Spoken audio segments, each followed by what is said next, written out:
The remarkable ascent of Bernie Sanders portends far more than an unexpectedly hard-fought Democratic primary. Its greater implication, whether Sanders wins or loses, America's crony capitalism will no longer go completely unchallenged. The same old will not work. At the same time, however, the equally stunning ascent of Donald Trump means that America is in danger of becoming unhinged. Build a wall! Build a wall! Sanders and Trump are opposite reactions to the same problem.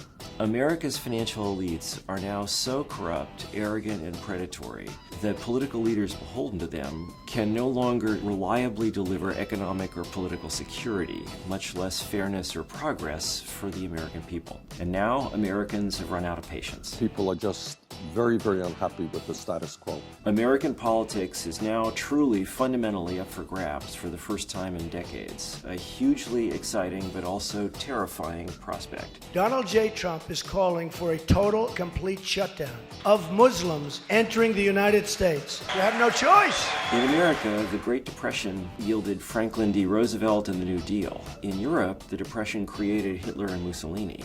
So America's reaction against its corruption and decline could bring out our best or our worst. Indeed, this is the Democratic establishment's rejoinder to Bernie Sanders. If he loses, we'd get an insane Neanderthal running the country. I'm gonna bomb the shit out of him.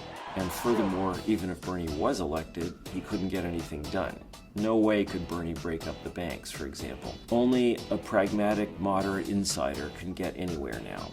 Actually, the truth is the opposite. American insider politics is now so corrupt and dysfunctional that nobody within it can get anything done. Start with Hillary Clinton and the banks. You made 3 speeches for Goldman Sachs. You were paid $675,000. The full reality is much worse. Bill Clinton made Robert Rubin, former president of Goldman Sachs, his Treasury Secretary, then appointed Larry Summers and Laura Tyson afterwards to succeed him, and reappointed Alan Greenspan as chairman of the Fed.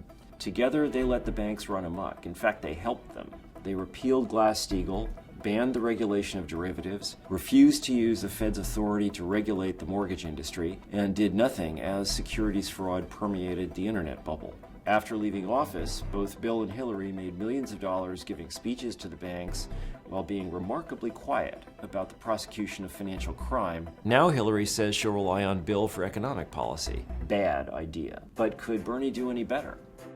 Well, he could appoint an attorney general and a head of the Department of Justice Criminal Division who haven't spent their entire careers defending corporate criminals, and he could invite the Justice Department to put lots of bankers in jail. Sanders could also appoint an antitrust division head who would actually investigate the many cozy cartel-like arrangements that pervade finance and bring major antitrust cases against the banks. He could appoint a Federal Reserve chair who would require banks to divest assets and operate safely, and regulate bankers' compensation so that if they caused a disaster, they couldn't profit from it personally. All this could be done without a single new law. Win or lose, Bernie Sanders has given us the opportunity to create a powerful, enduring, progressive reform movement, and we need one. Insider politics in America is totally broken, but fascism isn't the answer.